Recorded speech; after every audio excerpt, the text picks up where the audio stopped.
What's going on, guys, and welcome back to the channel. Today we're going to talk about 5 exercises I use to train abs and the common mistakes I see in the gym, so how to do and don't do the exercises. We're going to cover weighted ab training, whether you should be doing it, and my best tips to get in that V-taper look everyone wants. There's no doubt about it, one of the best ab exercises you can be doing is the hanging leg raise. However, so many people actually do this wrong, and I'm going to take you through it now. I'm going to show you exactly how you shouldn't be doing it, and then followed by exactly how you should be doing it. So as you can see here, I'm actually swinging a lot and using a lot of momentum to move the body, and really the involvement of the abs working in that movement is minimal.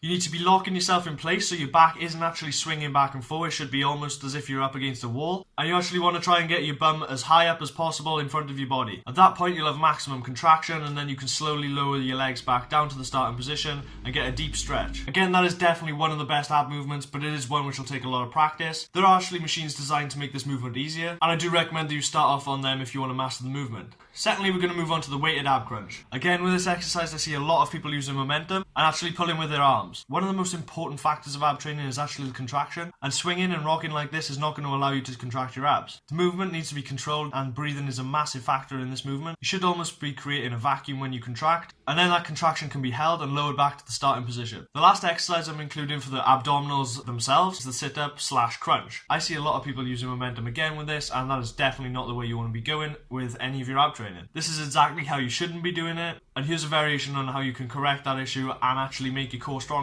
By taking an exercise ball and actually making the range of motion shorter, it helps massively with the contraction on the crunch, as well as bringing your core into play with the stabilization you'll need to stay on that ball. You're getting double bang for your buck, and I definitely recommend this variation.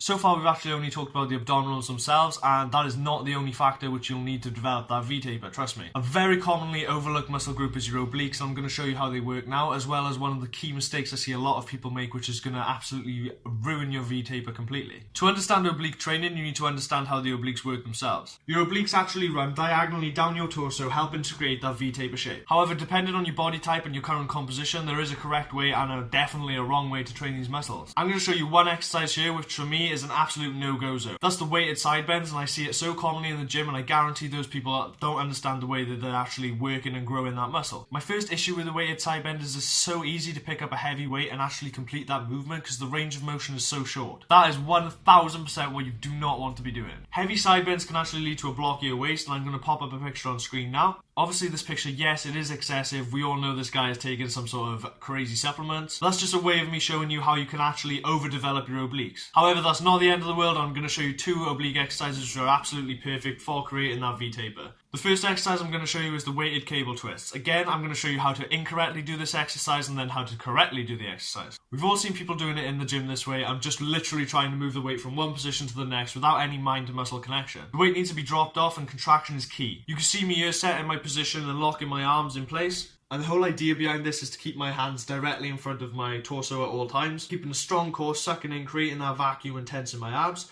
and then slowly controlling the motion to a twist. You can actually hold the peak contraction for a second if you like, and return slowly to the starting position. An absolute fundamental exercise that I use in my ab training, and it really will help you bring in that taper. Last but definitely not least is the decline oblique twist. Here I'm actually going to overlay a clip of Josie and how she's doing the exercise incorrectly, and then showing you how I'm taking her body and correcting the movement for her. Again, we've all seen people complete the exercise in this fashion, and the key here is actually range of motion. One way of increasing range of motion for this exercise is actually to turn the dumbbell. I actually find that allows me to twist slightly more and feel a better contraction when I'm doing this exercise.